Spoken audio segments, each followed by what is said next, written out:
रायगड, महाराष्ट्रासह देश विदेशातील ताज्या बातम्या पाहण्यासाठी मॅक्स इंडिया लाईव्ह चॅनलला सबस्क्राईब करा आणि बेल आयकॉन दाबायला विसरू नका.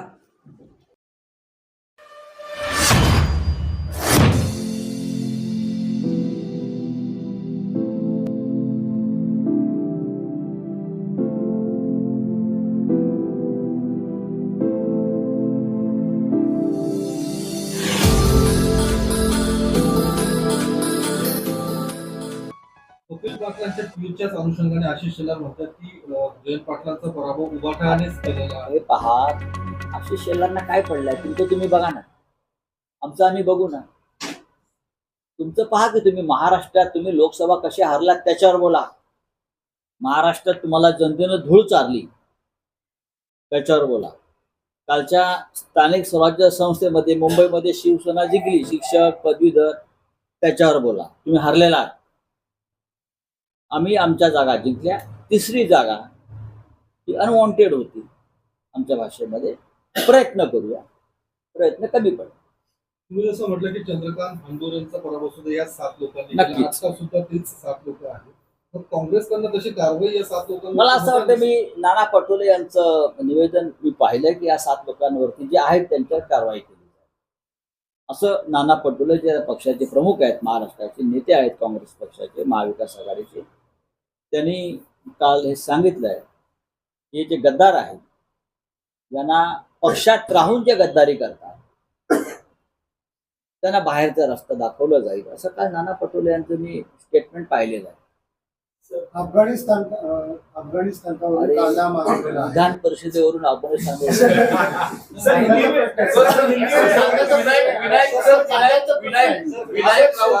या सगळ्या याच्यामध्ये एकूण काँग्रेसची मतं पुन्हा ही आधी चर्चा होती. असं असताना सुद्धा काँग्रेसचे प्रदेश अध्यक्ष मुंबईत न राहता वारीमध्ये ते सहभागी झालेले होते. नाना कारण पटोले महत्त्वाची काल- निवडणूक असताना नाना पटोले काल निवडणूक होईपर्यंत विधान परिषदेमध्ये ठाण मांडून बसले होते. आम्ही त्यांच्या बरोबर होतो. नाना पटोले जे होते, बाळासाहेब थोरात, पृथ्वीराज चव्हाण, विजय वडेट्टीवार आणि महाराष्ट्राचे इन्चार्ज रमेश चेंथिरा, हे सगळे काल संपूर्ण मतदान पूर्ण होईपर्यंत विधान परिषदेमध्ये ठाण मांडून बसले. कांद्याचा प्रश्न सर, कांद्याच्या आमदारांना किती रुपये दिले गेले, किती आमदारांना 2 एकर जमीन दिली गेली, आहे का काही? आहे ना, पण ते काय तुम्हाला सिद्ध करता येतं का? बघा, जे आमदार स्वतःला धर्मनिरपेक्ष समजतात, समाजवादी विचारांचे समजतात, असे अनेक लोक आहेत. कालच्या आमदारांचा भाव जो फुटलेला आहे हा 20 कोटीपासून 25 कोटीपर्यंत. आणि महाविकास आघाडी बरं का असे खेळ कधी करणार नाही. ठीक आहे, त्यांच्याकडे पैसे आहेत, त्यांची समृद्धी वाढलेली आहे, त्या समृद्धीतून हा पैसा जाऊ शकतो. पण ही निवडणूक साधी नव्हती, ही निवडणूक सोपी नव्हती, ही निवडणूक पैशाची होती. ही निवडणूक जनशक्ती विरुद्ध जनशक्ती ही अशाच प्रकारे होती.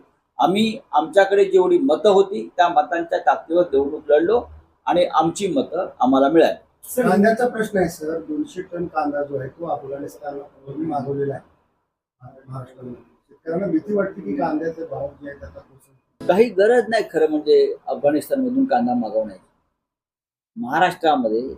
महाराष्ट्रातल्या शेतकऱ्यांचा कांदा इथे सडतोय, पडू नये, त्याला भाव नाही.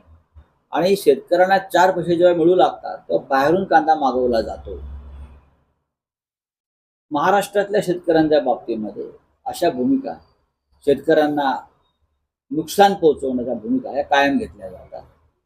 आता या राज्यामधले अनेक मंत्री केंद्रामध्ये आहेत. आम्ही आता पार्लमेंटला हा विषय उचलू. विनायक राऊत यांनी एक याचिका दाखल केलेली आहे नारायण राणेंच्या विरोधात की त्यांनी दमदाटी करून शेतमाजूर पैसे वाटून लोकसभा निवडणूक चौकशी समिती नेमण्याची मागणी केली. त्यांनी एक इलेक्शन पिटिशन केलेलं आहे विनायक राऊत यांनी, आणि ते फार अत्यंत महत्वाचं आहे. या निवडणुकीमध्ये सिंधुदुर्ग रत्नागिरी मतदारसंघामध्ये घराघरामध्ये पैशाचं वाटप झालं. काही लाख मतं विकत घेण्यात आली आणि त्या प्रकारचे पुरावे, त्या खरेदी विक्रीचे पुरावे मतदारांनी, व्हिडिओ शूटिंग, हे आम्ही त्याला जोडलेलं आहे.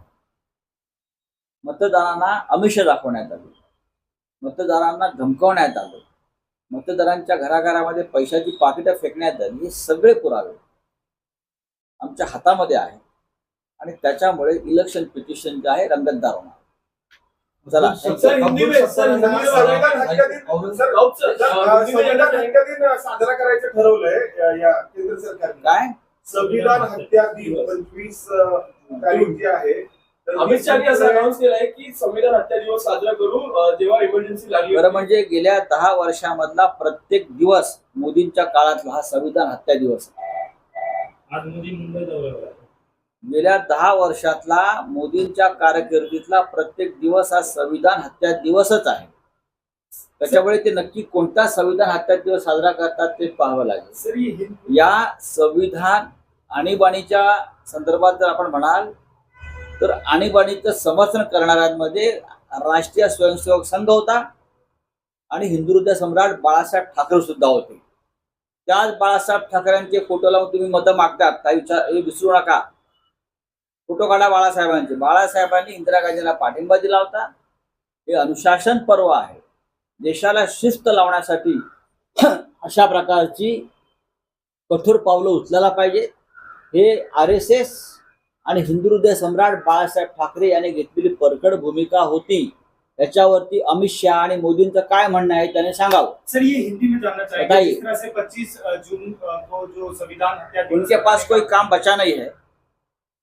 50 साल हो गए इमरजेंसी को, लोग भूल चुके हैं. इमरजेंसी आपातकाल क्यों लगाया गया? इस देश में कुछ लोग अराजकता फैलाना चाहते थे. रामलीला मैदान से खुला ऐलान हुआ था हमारे जवानों को, आर्मी को, कि सरकार के आदेशों का पालन मत करिए. पुलिस फोर्स को भड़काया जा रहा था कि सरकारी आदेश का पालन मत करो, उसे अराजकता कहते हैं. तो ऐसे में अगर अटल बिहारी वाजपेयी प्रधानमंत्री होते तो भी आपातकाल लगाते. ये देश की सुरक्षा का मामला था. कुछ लोग देश में बम बना रहे थे और जगह जगह पर बम विस्फोट कर रहे थे, ये सभी को मालूम है. और मैं आपको बताना चाहता हूँ, अमित शाह को आपातकाल क्या है पता नहीं. उस वक्त वो कितने साल के थे मुझे पता नहीं. जिस बाला साहब ठाकरे के आज वो गुणगान गा रहे हैं ना, वो नकली शिवसेना के साथ. हिंदू हृदय सम्राट शिवसेना प्रमुख बाला साहब ठाकरे ने उस वक्त इमरजेंसी को खुला समर्थन दिया था.